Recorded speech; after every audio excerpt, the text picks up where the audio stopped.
Muito bem. Estamos estudando então a vida de Paulo e nós vimos como que aqui no livro de Atos, pelo menos 3 vezes, nós vamos encontrar o testemunho do apóstolo Paulo.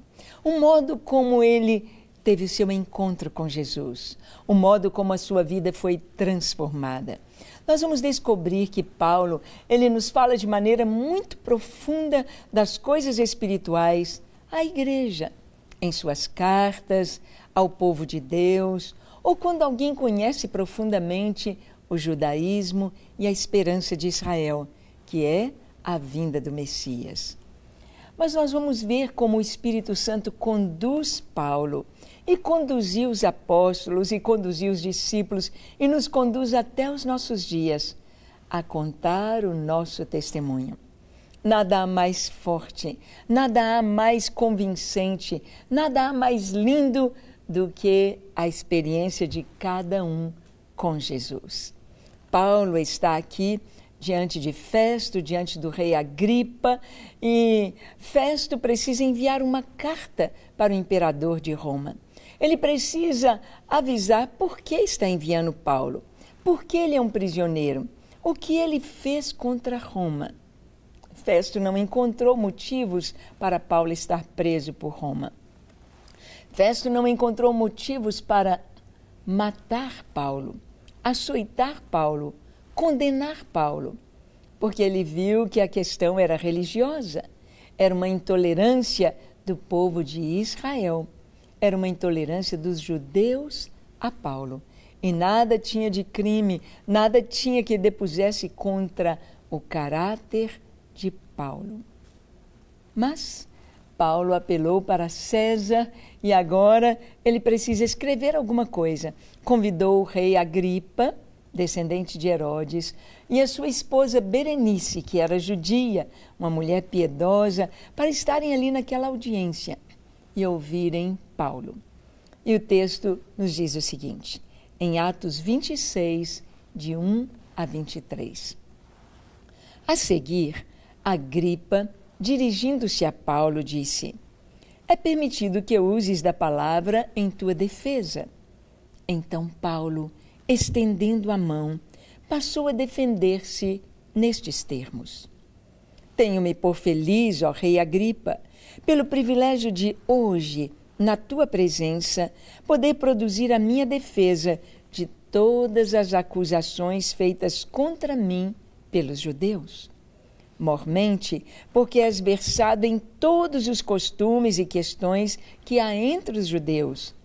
Por isso, eu te peço que me ouças com paciência. Quanto à minha vida, desde a mocidade, como decorreu desde o princípio entre o meu povo e em Jerusalém, todos os judeus a conhecem, pois, na verdade, eu era conhecido deles desde o princípio.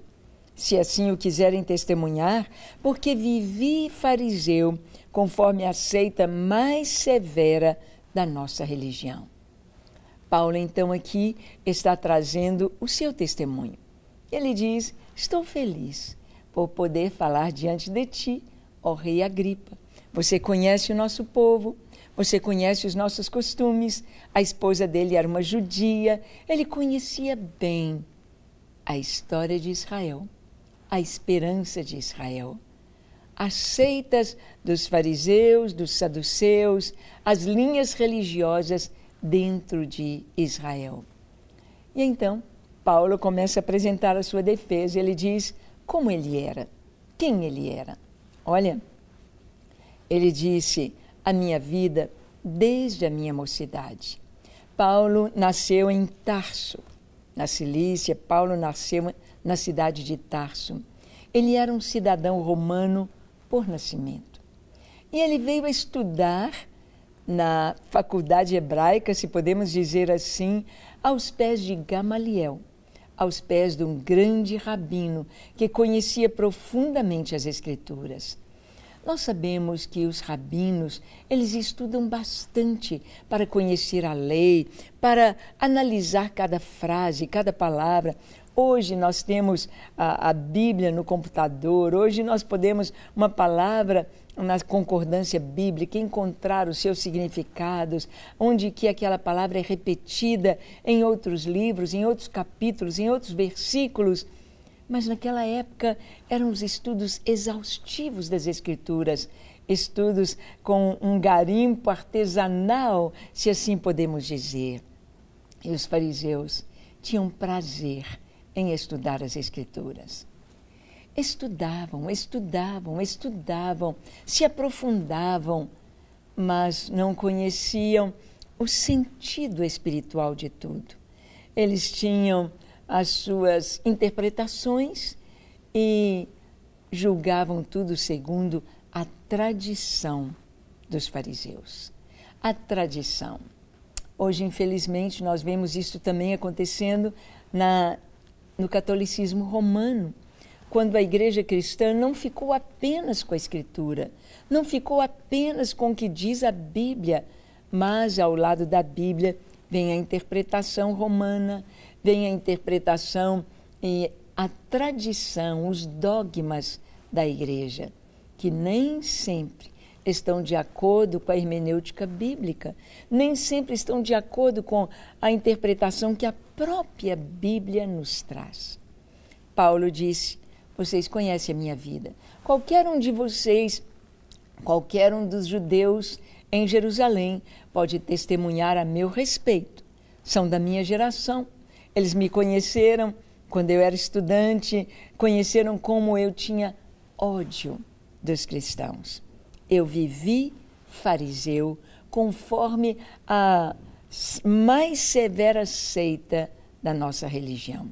Ele continua dizendo: e agora estou sendo julgado por causa da esperança da promessa que por Deus foi feita a nossos pais, a qual as nossas 12 tribos, servindo a Deus fervorosamente, de noite e de dia, almejam alcançar. É no tocante a esta esperança, ó Rei, que eu sou julgado pelos judeus. Porque se julga incrível entre vós que Deus ressuscite os mortos? Sim, Paulo usou esta frase lá no Sinédrio em Jerusalém, em sua defesa. Ele sabia que ali estavam os fariseus que creem na ressurreição, que creem em anjos e em milagres, e ali estava a seita dos saduceus, a maioria dos sacerdotes, uma seita liberal que não acredita em milagres, não acredita em anjos, não acredita na ressurreição. Paulo, então, ele disse: olha, o que eu posso dizer é que os mortos ressuscitam, porque a fé cristã é baseada na ressurreição de Jesus. Se Jesus não tivesse ressuscitado, nossa fé era vã. Mas ele ressuscitou. E por causa de Jesus, todos os mortos hão de ressuscitar. Paulo nos diz isso na primeira carta aos Coríntios. Paulo nos diz que todos haverão de ressuscitar. E ele então faz a pergunta: por que é incrível entre todos os judeus acreditar que Deus ressuscite dos mortos, alguém dos mortos? Ele continua dizendo: na verdade, a mim me parecia que muitas coisas devia eu praticar contra o nome de Jesus, o Nazareno. E assim procedi em Jerusalém. Havendo eu recebido autorização dos principais sacerdotes, encerrei muitos dos santos nas prisões, e contra estes dava o meu voto quando os matavam. Muitas vezes os castiguei por todas as sinagogas, obrigando-os até a blasfemar. E demasiadamente enfurecido contra eles, mesmo por cidades estranhas, os perseguia. Com estes intuitos, parti para Damasco, levando autorização dos principais sacerdotes e por eles comissionado. Ao meio-dia, ó Rei, indo eu o caminho fora, vi uma luz do céu, mais resplandecente do que o sol, que brilhou ao redor de mim e dos que iam comigo. E caindo todos nós por terra, ouvi uma voz que me falava em língua hebraica: Saulo, Saulo, por que me persegues? Dura coisa é recalcitrares contra os aguilhões. Então eu perguntei, quem és tu, Senhor? Ao que o Senhor respondeu, eu sou Jesus, a quem tu persegues. Paulo está contando o seu testemunho, o seu encontro com Jesus. Paulo estava vivendo na lei, Paulo estava vivendo no que cria, Paulo estava vivendo naquilo que ele foi ensinado com ódio de Jesus, o Nazareno, ódio por este nome. Quantas pessoas têm ódio de Jesus, sem saberem quem é Jesus, sem saberem o que ele fez. Não há como acusar Jesus de algo. Paulo ia com este ódio. Ele disse, a muitos eu pus na prisão, e quando ele ia para Damasco, fora de Israel, para trazer presos cristãos, para matar, para aprisionar, para torturar, para varrer este nome de sobre a terra, ele teve um encontro com o Senhor Jesus. Como uma luz mais brilhante do que o sol, ele caiu por terra, e o Senhor disse, Saulo, Saulo, por que me persegues?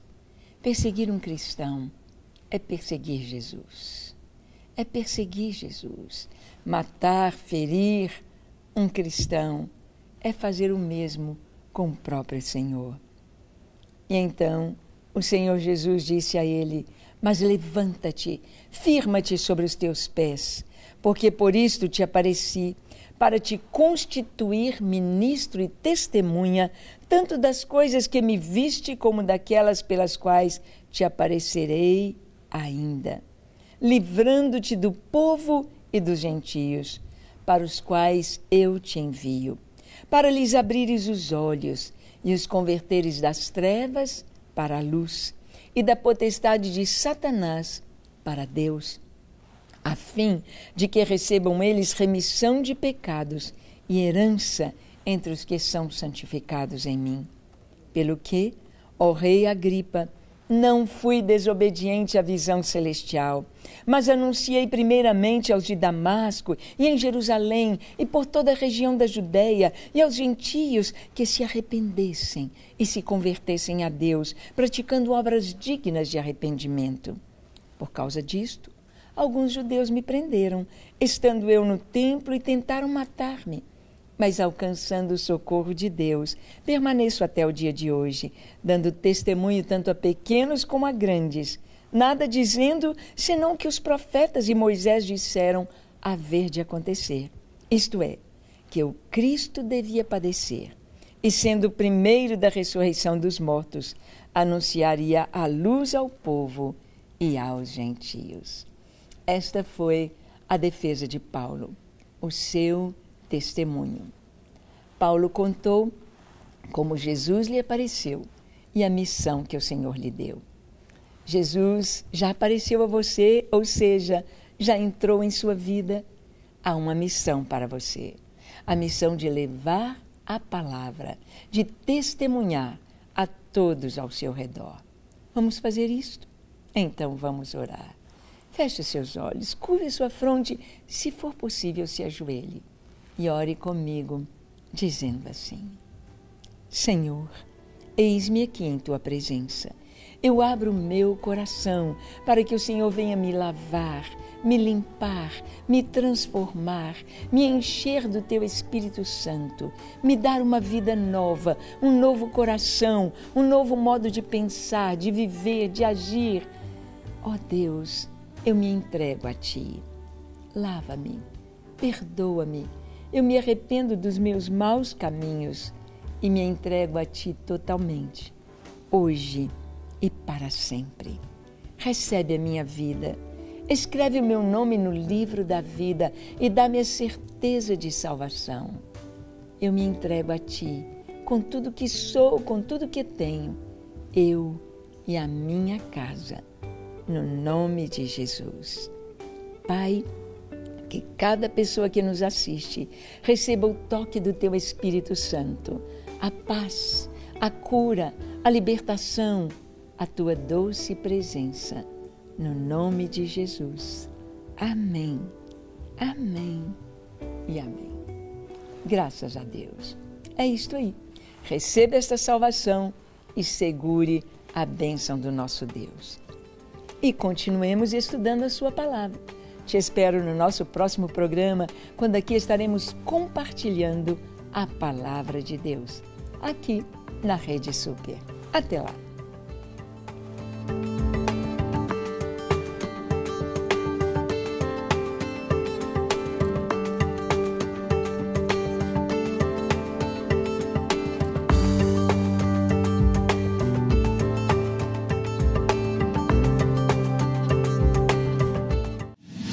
Para receber todas as novidades do canal, inscreva-se e, se curtir o vídeo, clique em gostei. Aproveite para acompanhar a Rede Super nas redes sociais.